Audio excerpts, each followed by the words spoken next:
Bismillahirrahmanirrahim. Assalamualaikum warahmatullahi wabarakatuh. Selamat siang teman-teman. Hari ini hari Selasa tanggal 28 Januari 2025 dan kali ini saya akan membahas kenapa tulisan kita ditolak.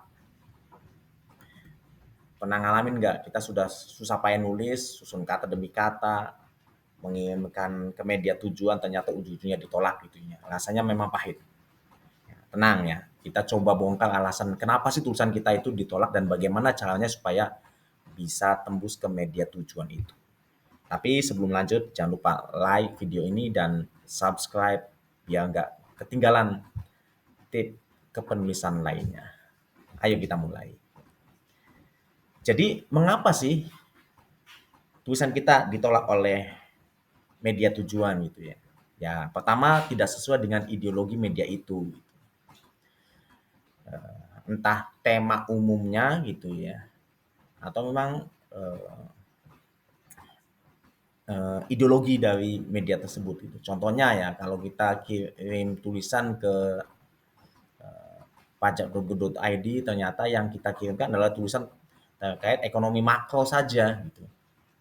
Atau terkait dengan hal-hal yang tidak membahas tentang pajak gitu ya. Nah, itu yang hmm, tidak sesuai dengan ideologi media itu. Jadi pastikan bahwa tulisan yang kita kirim itu adalah tulisan yang sesuai dengan ideologi media itu. Yang kedua, tidak sesuai dengan aturan media itu. Masing-masing media memiliki ketentuan ya, supaya tulisan dari eksternal media tersebut bisa diterima di media itu. Ya, itu yang tentunya harus kita patuhi. Misalnya contoh terkait dengan jumlah kata, jumlah karakter yang harus kita penuhi maksimal gitu ya. Nah, itu juga perlu kita taati gitu. Eh, Nah, jadi pastikan gitu bahwa tulisannya kita submit ke media tersebut telah sesuai dengan aturan formal gitu ya. Syukurnya gitu. Kita hidup di zaman teknologi sudah canggih gitu. Coba kita bayangkan ketika kita hidup sekitar 30 tahun yang lalu gitu kan, sekitar tahun 90-an, tahun 80-an atau 2000-an awal ketika kita mengirimkan tulisan ke media kita harus masih mengetik gitu ya, dengan mesin ketik gitu. Nah, yang ataupun kita tulis dengan mesin komputer tapi dikirimnya masih manual. Sekarang kan semua pengirimannya via email ataupun websitenya gitu ya. Dashboard website itu. Jadi kita bisa bayangkan gitu bahwa zaman dulu benar-benar kalau mengirimkan artikel itu effortnya luar biasa. Gitu. Ini sebenarnya kita sudah terbantu dengan teknologi, tinggal kita benar-benar nih taati aturan di media itu gitu. Ya, seharusnya bisa ya, harusnya bisa. Yang ketiga adalah judul tidak menarik, lead tidak memikat gitu ya. Judul tak menarik itu maksudnya apa ya? Judulnya biasa-biasa saja gitu loh. Judulnya tidak membuat pembaca itu mau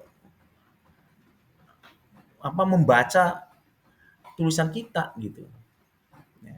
Editor tidak mau membaca dengan segera gitu ya tulisan kita gitu.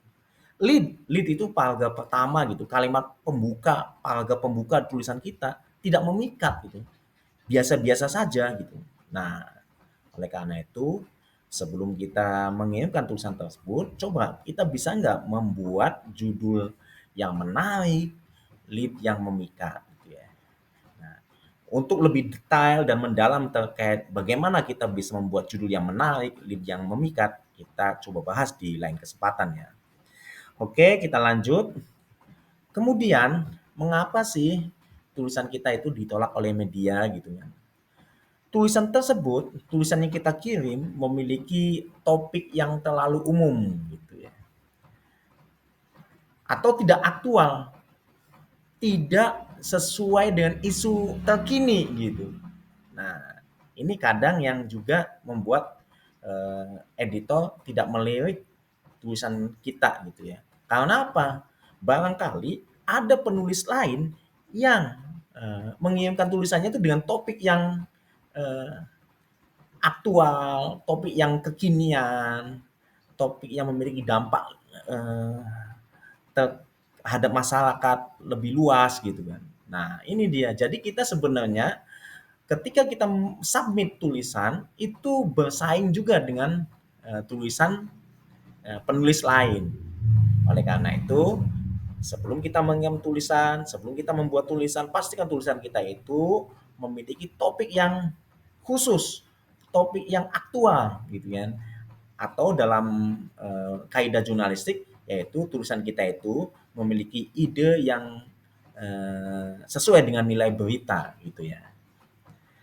Itu ya yang keempat. Yang kelima, nah ini kebiasaannya adalah ya, karena saya juga sering membaca, sering mengedit tulisan gitu ya. Ketika seseorang habis nulis langsung submit gitu kan, langsung kirim saja gitu. Penulis tidak melakukan self editing, gitu. Penulis tidak melakukan swasumting gitu ya. Jadi masih banyak typonya, masih banyak salah ketiknya, masih banyak kesalahan fakta, masih banyak kesalahan logika dalam kalimat gitu kan. Sehingga membuat kalimat kita bias gitu. Nah, fakta-fakta tidak dicermati dengan betul gitu ya. Itu ya, eh, penulis seperti ini biasanya beranggapan bahwa biarlah editor yang bekerja lebih keras.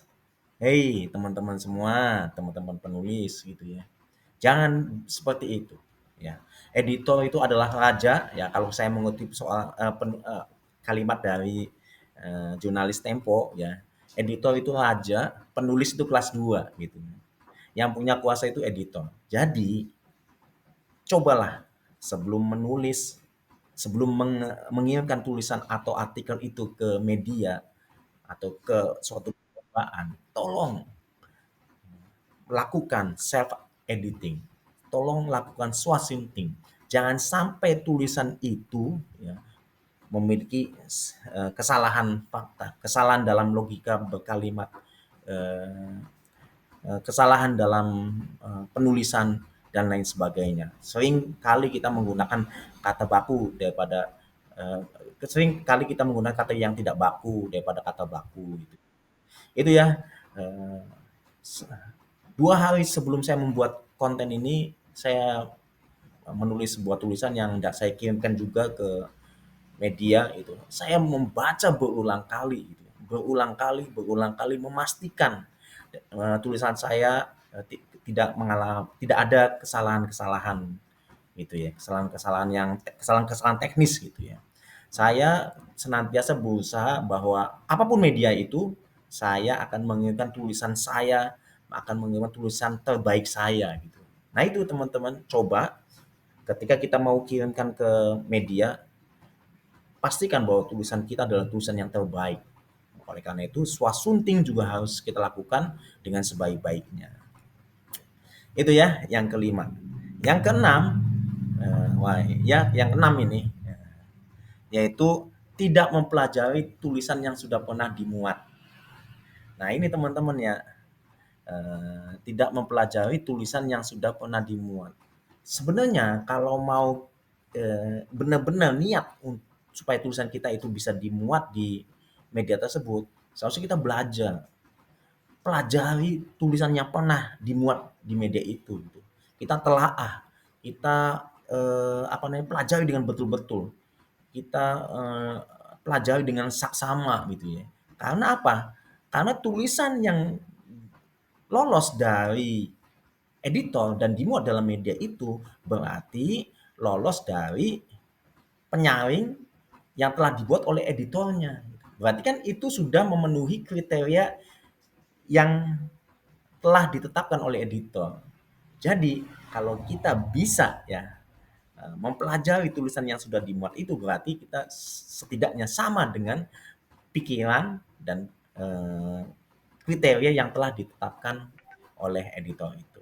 Itu ya teman-teman, 6 hal ya, ini saya salah nuliskan di sini gitu ya, harusnya Nomor 6, yaitu 6 hal mengapa tulisan kita tidak dimuat oleh media dan ditolak oleh editor. Semoga ini bisa bermanfaat buat teman-teman semua. Buat teman-teman yang ingin mempelajari lebih dalam terkait dengan kepenulisan, silakan bisa mempelajari buku saya yang berjudul Kita Bisa Menulis, Belajar kepada Mereka yang Tak Menyerah. Buat teman-teman juga silakan apabila ada hal lain yang bisa ditambahkan dari alasan mengapa tulisan kita itu ditolak oleh editor, silakan tulis di komen di bawah ya. Itu saja teman-teman, sudah asa. Billahi taufik wal hidayah. Wassalamualaikum warahmatullahi wabarakatuh.